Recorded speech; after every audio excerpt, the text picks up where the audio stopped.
네, 모두 양국사 김범석입니다. 자, 이 시간에는 우리가 대곡, 대신할 대자의 울곡자죠. 대신 울어준다.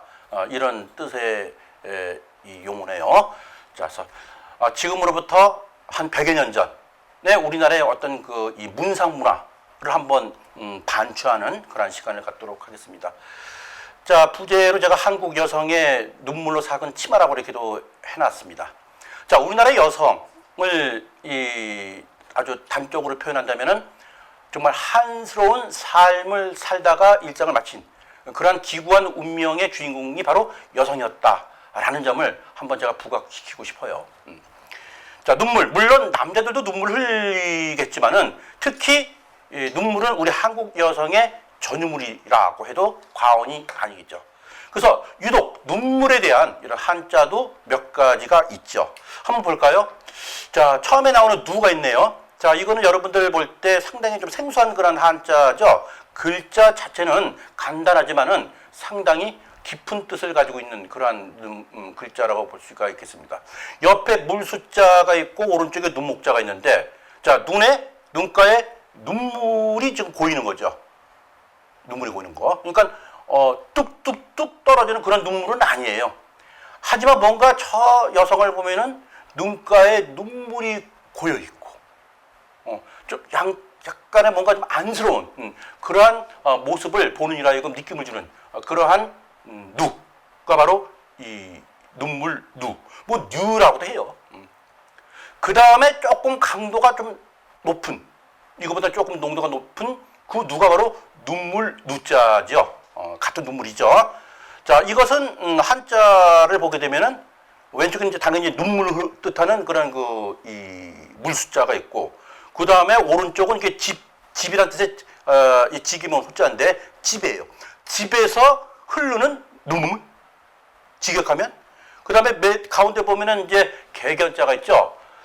자, 그래서 이걸 제가 옛날 한자 이 학생들한테 이제 가르칠 때 좀 알기 쉽게 그냥 이해를 하라고 해서 이걸 어떻게 가르쳤냐면은 집에서 며느리가 개한테 발길질 쳤다. 그러니까 그냥 개가 깨갱깨 하면서 눈물을 흘리더라. 그래서 이렇게 하면 애들이 이제 막 학생들이 웃고 그랬죠. 그래서 이렇게 눈물자를 해서 이렇게 연습을 시킨 바가 있습니다. 물론 옛날 우리가 살던 그 가정집에서는 집에 다 이렇게 개를 키우곤 했죠. 그리고 그 어떤 집안 식구들, 특히 뭐 시어머니의 어떤 닭달거림, 또 어떤 우는 애, 또 전 먹여야 되고 밭에 가서 일을 해야 되고, 이런 가사노동 전체적으로 너무나도 그 힘든 그런 삶, 특히 시어머니가 꼴배기 싫을 때 강아지를 다 빵 차는 그런 우리 모습을 상상할 수 있습니다. 그럴 때 흐르는 눈물은 사실은 개가, 강아지가 우는 눈물이 아니라 이 바로 여인의 눈물이었다. 이렇게 또 이렇게 전환해서 우리가 알 수가 있죠.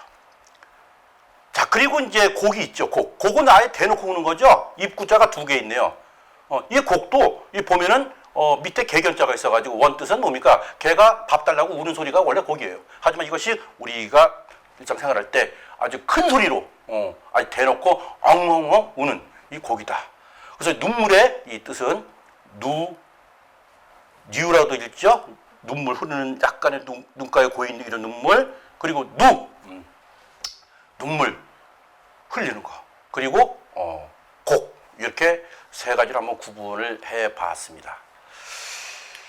자, 바로 수천 년간 우리 한국의 여성들이 얼마나 한스러웠던가를 갖다가 이제 보여주는 이제 하나의 이 눈물이였죠.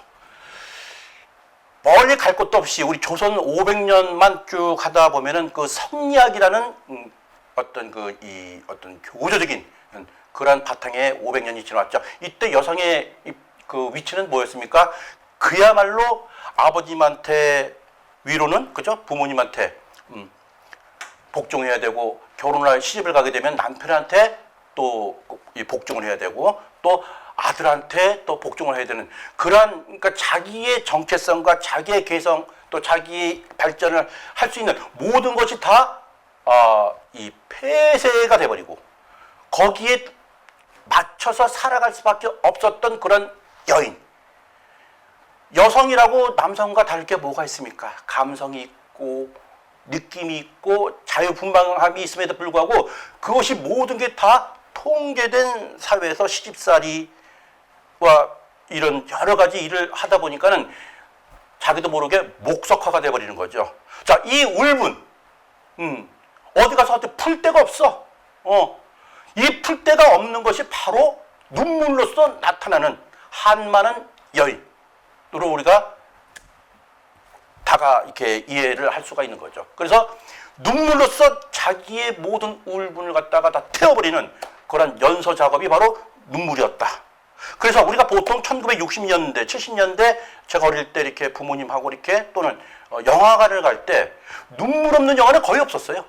뭐 지금도 생각, 뭐 미워도 다시 한번 딱 그거만 이렇게 생각나는데 그 외에 모든 영화에 보면은 눈물샘을 갖다가 자극하는 특히 또 뭐 TV 연속극 같은 거를 보게 되면은 또 눈물을 짜내는 그런 장면들이 많이 나고 또 그런 장면에 많은 여인들이 공감대를 형성하면서 골든타임 때 시청률이 많이 올라가고 그랬죠. 바로 이 한국적인 여성은 눈물 없이는 설명이 안 되는 그러한 것이 바로 눈물 그 자체였습니다. 이제 마지막 단계죠. 대곡. 아니 대놓고 우는. 자, 대놓고 울 때가 어디 있습니까? 엉엉엉엉.